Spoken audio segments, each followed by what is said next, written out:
बिहार में जाति गणना के आंकड़े जारी हुए। इसके कुछ देर बाद प्रधानमंत्री नरेंद्र मोदी मध्य प्रदेश के ग्वालियर में जनसभा को संबोधित करने पहुंचे। पीएम ने कहा, विकास विरोधी लोग पहले भी गरीबों की भावनाओं से खेलते थे और आज भी खेलते हैं। वो तब भी जात पात के नाम पर लोगों को बांटते थे और आज भी यही पाप कर रहे हैं। इससे पहले पीएम मोदी राजस्थान के चित्तौड़गढ़ में थे। यहां उन्होंने कहा, सीएम अशोक गहलोत चुनाव से पहले ही हार मान चुके हैं। राजस्थान में पीएम ने चित्तौड़गढ़ में 7,000 करोड़ के प्रोजेक्ट्स का इनॉग्रेशन और शिलान्यास किया।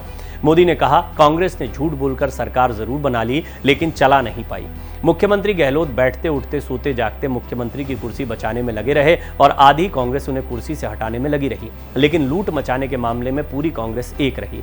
मैं बहुत दुखी मन से कह रहा हूं कि जब अपराध की बात आती है तो राजस्थान टॉप पर आता है। अराजकता, दंगे, पत्थरबाजी की बात आती है तो हमारा राजस्थान बदनाम होता है।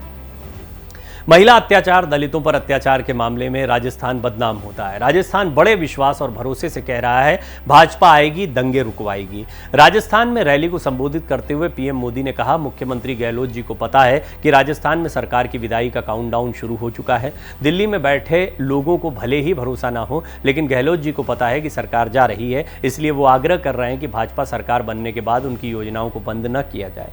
गहलोत जी का धन्यवाद, क्योंकि आपने पराजय स्वीकार कर ली, आपने ईमानदारी से स्वीकार कर लिया है, तो मोदी आपसे अनेक गुना ईमानदार है। मैं विश्वास दिलाता हूं कि आपकी शुरू की गई जनहित की योजनाओं को भाजपा सरकार और अच्छा और बेहतर करने का प्रयास करेगी।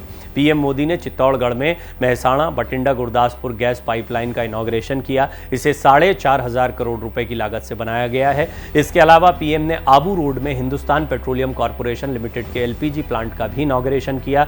इस प्लांट से हर साल 86 लाख सिलेंडर की आपूर्ति की जाएगी। इससे साल भर में लगभग 0.5 मिलियन टन कार्बन उत्सर्जन की कटौती में मदद मिलेगी। इसके अलावा पीएम ने दराज हलावाड़ को जोड़ने वाली 4 लेन सड़क का भी उद्घाटन किया, जिसे 1,480 करोड़ रुपए की लागत से बनाया गया है। राजस्थान में रैली के बाद पीएम मोदी मध्य प्रदेश पहुंचे। यहां 19,000 करोड़ रुपए से ज्यादा की विकास परियोजनाओं की आधारशिला रखी और लोकार्पण किया। दिल्ली बड़ौदा एक्सप्रेस का उद्घाटन किया। 5 सड़क परियोजनाओं की आधारशिला रखी। प्रधानमंत्री ग्रामीण आवास योजना के तहत बने 2,20,000 से ज्यादा मकानों में गृह प्रवेश की शुरुआत की। प्रधानमंत्री ने ग्वालियर और शिवपुरी जिलों में जल जीवन मिशन की आधारशिला रखी। इन परियोजनाओं से 720 से ज्यादा गांवों को फायदा मिलेगा। अब आपको ग्वालियर में मोदी के भाषण की 4 बड़ी बातें बताते हैं। पीएम मोदी ने कहा कि ग्वालियर में देश की नीति और नेतृत्व को आकार दिया गया है। विजया राजे सिंधिया, कुशाभाऊ ठाकरे और अटल बिहारी वाजपेयी को यहाँ से की मिट्टी ने गढ़ा है। जो यहाँ से निकला उसने देश के लिए खुद को खपा दिया। हम जैसे करोड़ों भारतीयों के लिए देश के लिए लड़ने का सौभाग्य नहीं मिला, लेकिन भारत को विकसित समृद्ध बनाने का दायित्व हमारे कंधों पर है। यहाँ अभी 19,000 करोड़ के विकास कार्यों का लोकार्पण और शिलान्यास हुआ।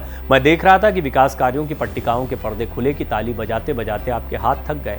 ये जो इतने सारे काम हैं, ये डबल इंजन सरकार के डबल परिणाम आ रहे हैं, या डबल इंजन सरकार के साझा कार्यक्रम का परिणाम है। डबल इंजन यानी एमपी का डबल विकास। बीते सालों में हमारी सरकार मध्य प्रदेश को बीमारू से टॉप 10 राज्यों में ले आई है। अब हमारा लक्ष्य एमपी को टॉप 3 राज्यों में ले जाने का है।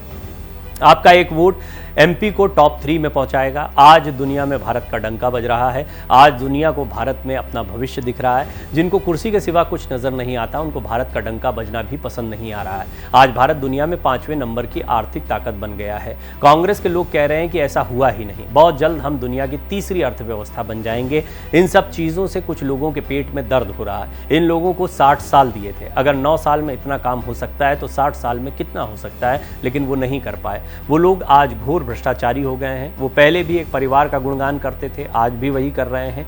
क्या बहनें मुझे एक गारंटी देंगी, सवाल पूछा उन्होंने। घर मिलने के बाद बच्चों को अच्छे से पढ़ाएं, कोई कौशल सिखाएं।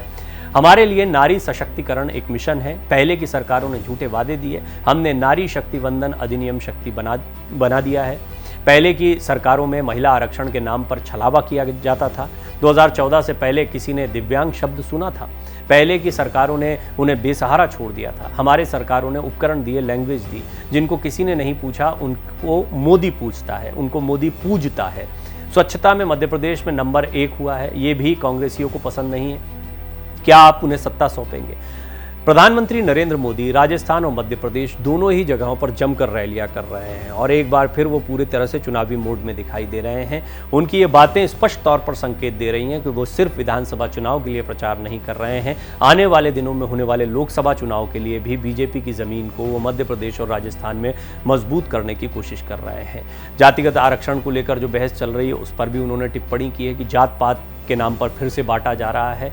ये गलत राजनीति है जो पहले से ये लोग करते आए हैं और जो विकास हो रहा है वो इन्हें पच नहीं रहा है। और वो यहाँ तक भी कह गए कि अशोक गहलोत जो हैं उन्होंने हार को स्वीकार कर लिया है, तभी तो वो कह रहे हैं कि उनकी चलाई योजनाओं को बंद ना किया जाए। तो प्रधानमंत्री मोदी ने बहुत संभलते हुए कहा कि मैं बहुत ईमानदार हूँ, आपकी योजनाओं को बंद नहीं करूँगा बल्कि इससे और बेहतर बनाकर चलाते रहने का प्रयास करेंगे।